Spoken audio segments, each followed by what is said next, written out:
Good afternoon, Western Oregon sports fans, and welcome to this edition of Wolves Weekly. Joining me again this week, head men's basketball coach Craig Stanger.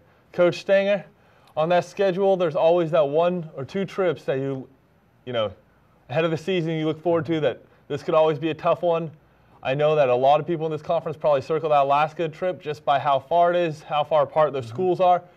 That's on the agenda for this week. Talk to me a little bit about that trip and what you guys have to look forward to. Well, it is a tough trip. It's one that most teams go up and struggle. We were very, very fortunate last year to go up and sweep those 2 teams up there, which is something that we had never done before in the history, for us in the history of the conference and the trips we made up there. So we know we can win up there, and we're looking forward to the challenge. But it is a difficult situation. And you guys will start off. You guys are right now tied for 4th in the conference. You guys are tied with St. Martin's. You guys will start off the trip by playing Alaska Anchorage. She's actually tied for 2nd in the conference right now. Talk to me a little bit about that team you're going to have to go play. And it is one of the top 2 teams. I mean, some of the top teams in the GNAC right now. Anchorage is a very complete team, I would say. You know, at a very good record. They ran off, I believe, 12 in a row up until losing just last week. They execute extremely well. They've got players at every position that you've got to guard, and defensively they're very solid, well-disciplined, and always have been under Rusty up there. And so it'll be a difficult task for us. We're going to have to play extremely well. And as you mentioned, they are a very balanced team. They have some good guards up there with Brandon Walker, and then they have some good post guys up there as well. Yeah. A very tough team. And then you guys will head up to Alaska Fairbanks. Talk to me a little bit about that team and just the way that team's been constructed up there. Well, the teams are 2 different contrasting styles. You know, we talked a little bit about Anchorage being a much more traditional with an inside-outside type game, guys that can all do a little bit of everything and therefore difficult to guard. Fairbanks is a little bit different in that they rely very heavily on a premier scorer, averaging 26 or 27 points a game. I think he's even leading the conference, and he can score from everywhere. And he's going to be a person that we're going to have to focus on to make sure we can control. And not many teams have been able to do that so far. And they're very dangerous at home. Both teams are very dangerous at home. And in fact, I think most of the wins that Fairbanks has generated this year have come from their being on the home floor. And I know you probably wouldn't talk about this yourself, but I believe right now you're actually 5-0 in your coaching career up at Fairbanks, correct? Well, I don't know if that's exactly right. We've been successful against Clem Johnson's group for the last 3 or 4 years. But before that, I don't think we did so well. But since Clem's been there, we've been fortunate to find a way to win those games up there. And every year it's been a battle. I think some of them have gone into overtime, and most of them have been decided down the stretch within the closing moments.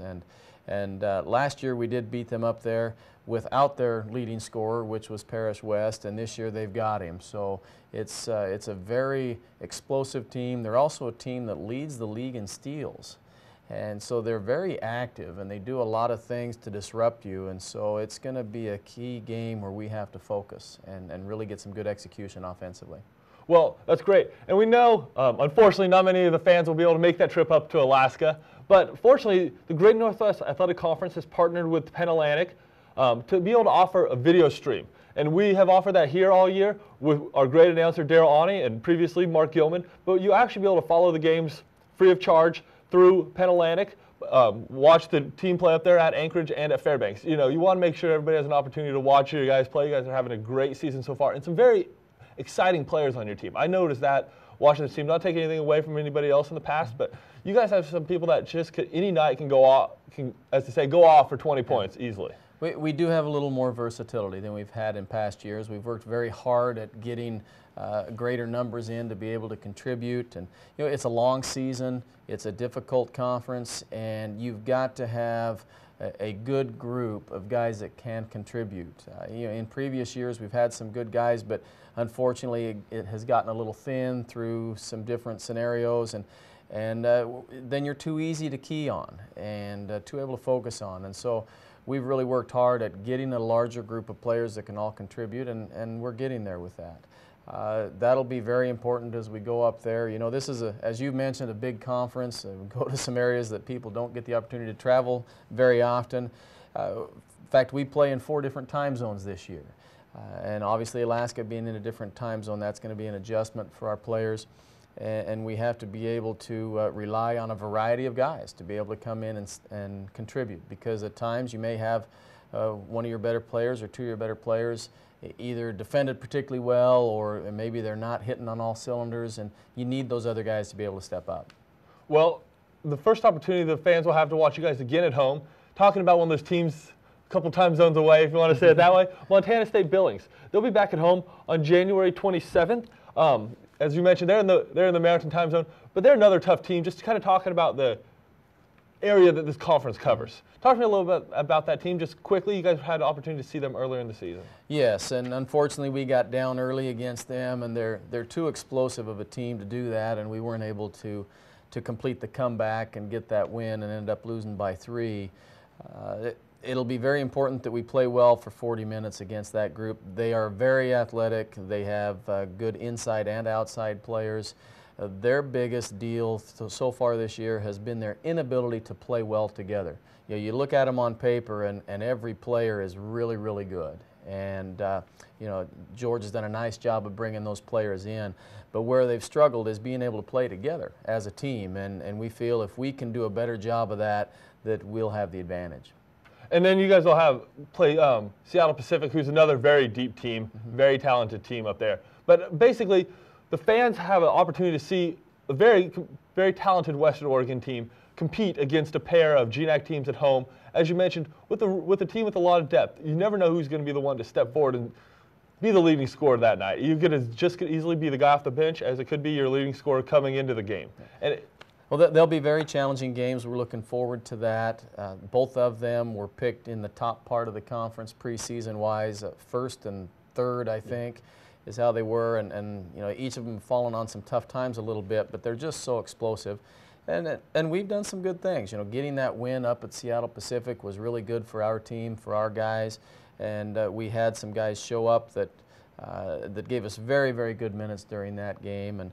And we're looking forward to that when they come here, to have an opportunity to, if we play very well, hopefully sweep that team. And we'll need somebody to step up. There's no question. We'll need guys in a variety of positions to step up and have a complete team effort to get that win. Well, another part here, like we said, we don't want to ever look ahead past those last Anchorage games, but those last home games you had against Simon Fraser and Western Washington, you guys had a very good fan support out there. So we just hope and thank the fans that were able to show up to the games, both the parents and the students and the student athletes and everybody else that came out to support the Wolves, and just hope to see them back out for these other ones, because every little bit helps, Coach, and it's nice to get a nice rowdy, but rowdy crowd out of that gym that's going to support the Wolves. Well, we feel it's a great level of basketball, and we feel we have some good things for people to see, and it's exciting when people decide to come out and watch us.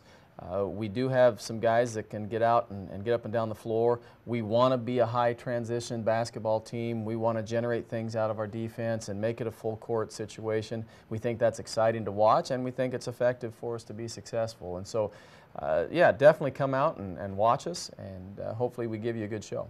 Well, as Coach mentioned right there, we'll be able to watch the Wolves this weekend up in Alaska, but the following weekend, January 7th and 29th, they'll be at home. Make sure you get your tickets. Call the number on the screen, 838-8449, or visit WOUWolves.com. And thanks for joining me tonight, Coach, and thank you all for watching this edition of Wolves Weekly. Thank you.